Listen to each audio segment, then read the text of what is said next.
L'année de 2013 est une année que l'on veut industrielle parce que c'est une initiative de l'ensemble des 154 chambres qui existent sur notre territoire, y compris des DOM-TOM, pour valoriser l'industrie. L'idée quand même, c'est d'intéresser les jeunes de plus en plus à l'industrie. C'est aussi de marquer notre positionnement et d'expliquer aussi au gouvernement que les chambres de commerce ont une véritable utilité sur le plan national aux côtés de l'industrie.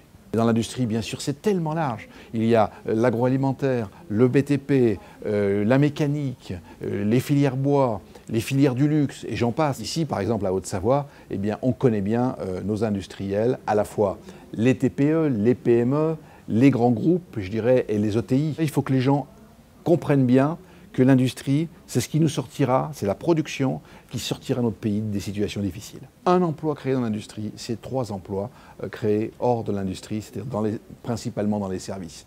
Je crois que ce qui compte, c'est que l'industrie, je dirais qu'un grand I, soit écoutée par nos gouvernants pour agir et donner confiance. J'y mettrais dans la confiance 3 I. Le I, je dirais, d'intéresser les jeunes. Ça, c'est une des priorités. C'est le I d'innover et je dirais, et d'inventer. Il faut qu'il y ait toujours des gens qui soient toujours... Et puis, c'est le I d'investir. C'est le national où il y a un comité stratégique qui décide des actions que l'on veut mener. Ce sont les techniciens des chambres de commerce qui organisent l'ensemble de ces événements. Et le régional décline sur le territorial. Chaque territoire, dans chaque département de France, mène des actions et des événements. On a à peu près 1000 événements qui devraient se faire tout au long de l'année. Toutes ces actions, elles sont référencées sur le site www.industrie2013sci.fr.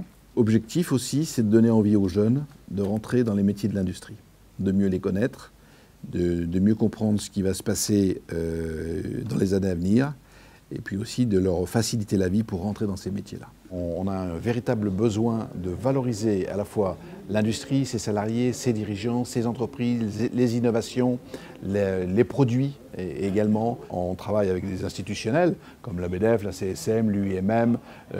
Ici en Haute-Savoie, il y a le syndicat du décolletage, il y a le pôle de compétitivité, il y en a beaucoup d'autres. L'industrie, c'est quand même 3,5 millions de salariés et 250 000 entreprises. Je crois que c'est un chiffre qui est colossal et qu'on oublie bien un peu trop souvent. L'industrie, c'est encore la filière métier qui paye le mieux ses salariés. C'est certainement encore une profession ou des professions qui vont certainement sauver notre pays dans les années à venir. Et moi, je compte à la fois sur tous les industriels, les dirigeants, leurs salariés, les collaborateurs, mais aussi, je dirais aussi sur les services de l'État pour aider cette filière à bien grandir.